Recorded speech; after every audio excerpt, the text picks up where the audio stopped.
हर घर पाठशाला में आपका स्वागत है। तो आज हम स्टार्ट करेंगे नया chapter number 13, direct and inverse proportion, सीधा और प्रतिलोम समानुपात। तो चलो स्टार्ट करते हैं। पहले सीधा समानुपात। कई बार आपने सुना होगा कि 1 किलो चीनी का मूल्य 13 रुपए है, तो 3 किलो चीनी का मूल्य कितना होगा? If cost of 1 kg sugar is 30 rupees, then what would be the cost of 3 kg sugar. आप देख रहे होंगे जैसे ही चीनी का वजन बढ़ेगा तो उसका मूल्य भी वैसे बढ़ेगा। तो यहाँ पर दो चर आते हैं, एक चीनी का वजन, दूसरा चीनी की कीमत। जैसे चीनी का वजन बढ़ता जाएगा उसी अनुपात में चीनी की कीमत भी बढ़ती जाएगी। यह एक फिक्स अनुपात में बढ़ेगी। तो ये तो हुई एक जनरल सी बात। चलो हम इसको एक मैथमेटिक लैंग्वेज में स्टडी करते हैं। जब x के मान में वृद्धि होती है तो y के मान में भी वृद्धि होती है। तो y के मान में जो वृद्धि होती है वो इस प्रकार होती है कि अगर मैं x को y से डिवाइड करें, मतलब x y को जब हम डिवाइड करके देखेंगे तो उसमें कोई बदलाव नहीं आता है। यह एक फिक्स वैल्यू आती है। कह सकते हैं यह एक अचर होता है, कांस्टेंट वैल्यू आती है। तो सीधी सी बात है, जब x y अचर आ जाता है, कांस्टेंट आ जाता है, तो हम कह सकते हैं x और y में सीधा यानी कि प्रत्यक्ष समानुपात होता है। In other language we can say that x and y are directly proportional. इसको हमें सिंबॉलिक लैंग्वेज में कैसे लिखेंगे? x is directly proportional to y। तो हम कह सकते हैं कि x और y को जब डिवाइड करेंगे तो हमारे पास एक कांस्टेंट आता है। चलो स्टार्ट करते हैं एक्सरसाइज के साथ, ये ज्यादा क्लियर हो जाएगा। तो पहला प्रश्न है, एक रेलवे स्टेशन के निकट कार पार्किंग शुल्क इस प्रकार है। 4 घंटे के लिए 60 रुपए लेते हैं, 8 घंटे तक के 100 रुपए, 12 घंटे तक के 140 रुपए, 24 घंटे तक 180 रुपए।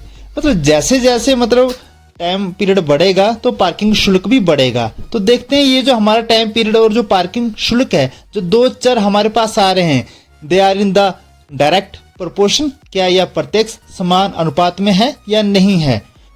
Check if the parking charges are in direct proportion to the parking time. तो हमें ये चेक करना है कि ये डायरेक्ट प्रोपोर्शन में है या नहीं है। तो चलो शुरू करते हैं इसका आंसर। तो हमारे पास एक इस तरह से टेबल आ जाता है। एक रो में हमने नंबर ऑफ आवर्स लिखेंगे और दूसरी रो में हम पार्किंग चार्जेस लिख देंगे। अब हमारे पास एक कॉलम देखिए, पहले कॉलम में नंबर ऑफ आवर्स 4 है और पार्किंग चार्ज 60 है। तो चलो पहले कॉलम में जो हमारे पास आते हैं जो चर x अपॉन y, ये चेक करेंगे कि हमारे पास कितना कांस्टेंट आता है, कितना अचर आता है। तो हम लिख लेंगे यहाँ पर 4/60। तो डायरेक्ट ये 4/60 कट जाएंगे। 4 के टेबल में 60 आता है, 4 1 4, 4 15 60। तो 1/15 1/15। ये हमारे पास कांस्टेंट आ चुका है, अचर आ चुका है। ओके, तो एक कॉलम का ये आ गया। सेकंड कॉलम का चेक करते हैं। 8/100 8/100। चलो इसको काटते हैं। तो सबसे पहले हम इसको 2 से काटेंगे। 8 गया 4, 100 गया 50, 2 से फिर से काटेंगे, 4 को काटेंगे 2 आ जाएगा, 50 को काटेंगे 25 आ जाएगा। तो हमारे पास यहाँ पर जो कांस्टेंट आता है, जो अचर आता है हमारे पास, वो कितना आता है? 2/25, 2/25। तो हमारे पास यहाँ पर जो अचर आया 2/25 आया है। ठीक है, चलो हम तीसरे कॉलम की तरफ चलते हैं। तीसरा कॉलम हमारे पास है 12/140। ये जो आप तीसरा यहाँ पे कॉलम देख रहे हैं, इसका अनुपात अब हम चेक करेंगे कि कितना आएगा। ठीक है, तो पहले दो अनुपात आ चुके हैं हमारे पास, 1/15 2/25। तीसरे को चेक करते हैं। ये हमने काटना शुरू किया, 2 से कटेगा, 2 से के 12, 2 से 140 कटेगा 70 आएगा, फिर से 2 से कटेगा। डिविजिबिलिटी के रूल आपने पढ़ रखे हैं। तो हमारे पास यहाँ पर 3/35, ये हमारे पास दोनों को प्राइम नंबर आ जाते हैं। तो हमारे पास डिवीजन का जो प्रोसेस है यहीं पर खत्म हो जाता है। हमारे पास जो आता है आंसर 3/35। नेक्स्ट में 24/180 है, इसको भी काटेंगे। तो चलो काटना शुरू करते हैं। ये हमने इसको काटा, 12/90 आ गया, फिर 2 से कटा तो 6/45 आ गया, फिर 2 से नहीं जाएगा, अब 3 से जाएगा क्योंकि 3 कॉमन है। 3 2 द 6, 15 3 इज द 45। तो हमारे पास आ जाते हैं 2/15। ये दोनों को प्राइम नंबर है, डिविजिबिलिटी यहाँ पर खत्म हो जाती है। तो इस तरह से हमारे पास जो आते हैं, अब देखते हैं हमारे पास ये रेशियो जो कांस्टेंट आए ये क्या है। इसमें 1/15 है, दूसरे कॉलम में 2/25, तीसरे में 3/35, चौथे में 2/15। तो ये क्या सभी सेम है? नहीं, ये सेम नहीं है। तो हम बोलेंगे ये जो पार्किंग चार्ज है ये डायरेक्ट प्रोपोर्शन में नहीं है। तो इस तरह से ये प्रश्न सॉल्व हो चुका है। अब चलते हैं अपने नेक्स्ट क्वेश्चन की तरफ। अगला क्वेश्चन है, एक पेंट के मूल मिश्रण के 8 भागों में लाल रंग के पदार्थ का एक भाग मिलाकर मिश्रण तैयार किया जाता है। निम्नलिखित सारणी में मूल मिश्रण के वो भाग ज्ञात कीजिए जिन्हें मिलाए जाने की आवश्यकता है।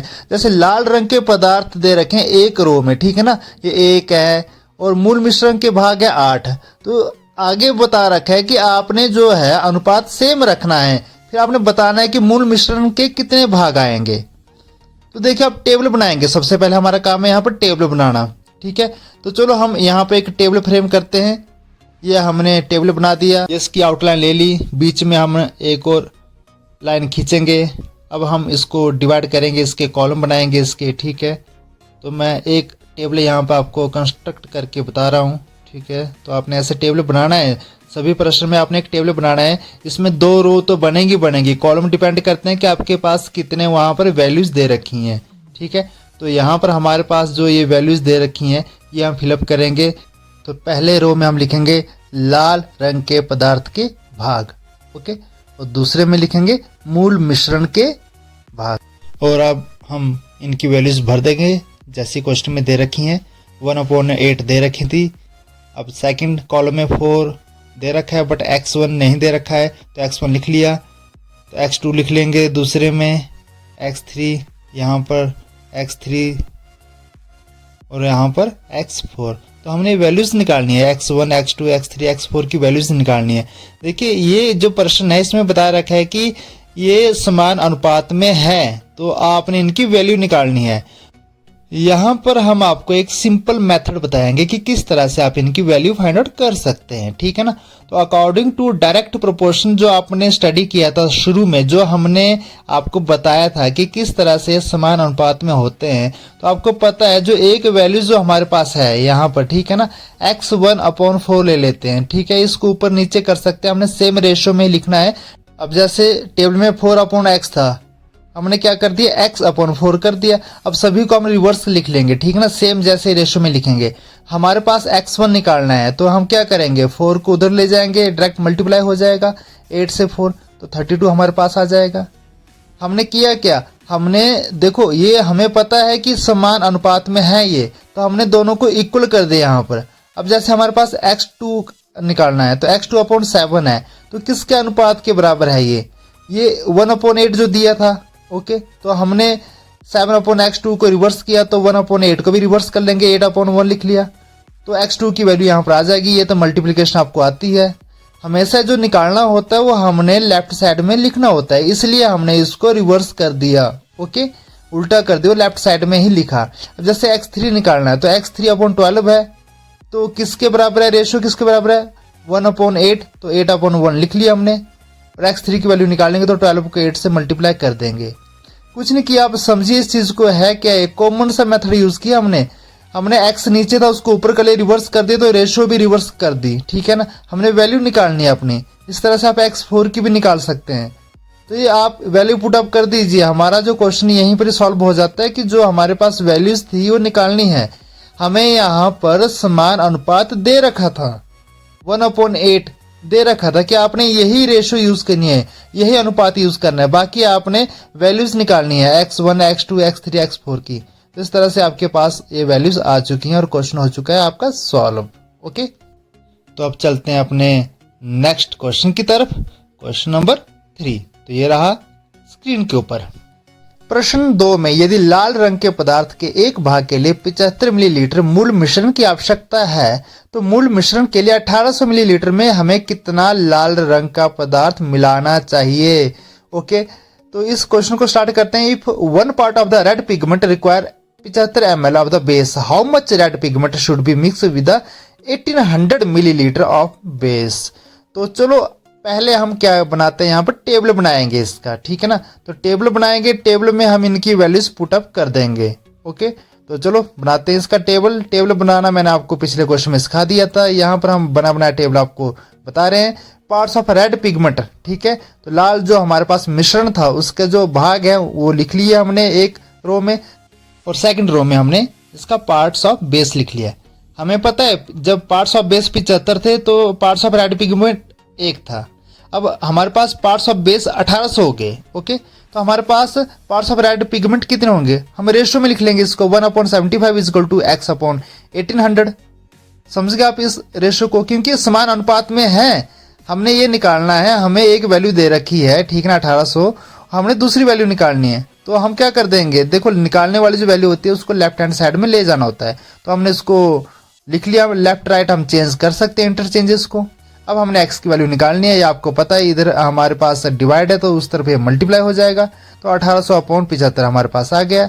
अब सिंपल डिवीजन कर लीजिए, कॉमन जो हमारे पास डिविजिबिलिटी के रूल आपने स्टडी किए हैं। सबसे पहले ये दोनों 3 पर जाएंगे तो 25 नीचे आ गया, 600 ऊपर आ गया। फिर ये 5 पर जाएगा क्योंकि दोनों के यूनिट प्लेस में 5 और 0 है, तो हमारे पास ऊपर 120 आ गया, नीचे 5 आ गया। फिर से 5 पर जाएगा ये, तो इस तरह से हमारे पास जो x की वैल्यू आ जाती है 24। तो ये क्वेश्चन हमारा यहाँ पर सॉल्व हो गया। तो पार्ट्स ऑफ रेड पिगमेंट कितने आ गए हमारे पास, 24 आ गए। तो ये आपका आंसर है। तो इस एक्सरसाइज में जितने भी प्रश्न आएंगे आपने इसी तरह से सॉल्व करने हैं। तो चलो चलते हैं अपने नेक्स्ट क्वेश्चन की तरफ। क्वेश्चन नंबर 4, किसी सॉफ्ट ड्रिंक फैक्ट्री में एक मशीन 840 बोतलें 6 घंटे में भरती हैं। वह मशीन 5 घंटे में कितनी बोतलें भरेंगी। A machine in a soft drink factory fills 840 bottles in 6 hours. How many bottles will it fill in 5 hours. तो चलो सॉल्व करते हैं इस प्रश्न को। सबसे पहला काम हमारा यहाँ पर टेबल बनाना है। हमने टेबल बना लिया यहाँ पर। तो हमारे पास यहाँ पर 2 जो रो आ जाती हैं। पहली रो में लिखेंगे नंबर ऑफ बोटल्स जो 840 दे रखी हैं पहले कॉलम में, और टाइम टेकन दे रखा है 6 आवर में। सेकंड में बता रखा है कि 5 घंटे में ये कितनी बोतलें भरेगा, ठीक है ना। 6 घंटे की दे रखी है 840, अब 5 घंटे की निकालनी है। देखिए रेशो समान अनुपात में ही चले हुए हम, ठीक है ना, यही हमारी रहेंगी, ओके। तो हम क्या करेंगे, हम यूज करेंगे अपना वही मेथड जो पहले हमने प्रश्न में कर रखा है, 840/6 is equal to x upon 5, okay. तो वही बात है, हम इसको इंटरचेंज कर लेते हैं। x अपॉन 5 इधर ले जाते हैं अपने लेफ्ट हैंड साइड में, और इसको राइट हैंड साइड में इंटरचेंज हम कर सकते हैं। तो x upon 5 is equal to 840/6। इसमें कोई फर्क नहीं पड़ता है, इक्वल टू का मतलब है बराबर है। तो आप आगे पीछे कर सकते हैं, इनको लेफ्ट राइट कर सकते हैं जब इक्वल टू का साइन है, बट कंडीशन है कि सारी टर्म को ले जाना आपने, ओके। लेफ्ट हैंड साइड में x अपॉन 5 था, 5 डिवाइड था, उधर आके मल्टीप्लाई हो जाएगा। तो 840 से 5 को हमने मल्टीप्लाई कर दिया है। 6 को काटेंगे हमने 840 के साथ, 2 से जाएगा पहले, 3 पर गया, 840 420 आ गया, 3 से फिर से कटेगा ये, 3 1 3, 420 कटेगा कितने 140 पर, तो हमारे पास आ जाएगा 140 इंटू 5, ओके। ये आपको डिविजिबिलिटी आपने ये 6th स्टैंडर्ड से आप कर रहे हैं तो आप इसको कर लोगे, मल्टीप्लाई करके हमारे पास आंसर आ जाएगा। तो हमारे पास ये जो आंसर आ गया 700। अब देखिए 5 घंटे में कितनी बोतलें भरेंगे, 700। ये बात है ना, ये प्रोपोर्शन में है। 6 घंटे में 840 बोतल है तो 5 घंटे में 700। तो एक प्रोपोर्शन है ना, टाइम कम हो रहा है तो बोतलें भी कम भरी जा रही हैं। अब टाइम बढ़ेगा तो बोतलें भी बढ़ जाएंगी। 7 घंटे का निकालना आपने, ठीक है, एज अ होमवर्क चेक करना आपने कि कितनी बोतलें भरेंगे, ठीक है ना। तो इस तरह से ये आपका क्वेश्चन 4 सॉल्व हो चुका है। तो कल मिलते हैं क्वेश्चन नंबर 5 के साथ। इस वीडियो को बार बार देखना, क्वेश्चन बहुत इंटरेस्टिंग है, एग्जाम में आने वाले प्रश्न है यहाँ पर। तो मिलते हैं कल नए वीडियो के साथ, तब तक thank you and have a nice day.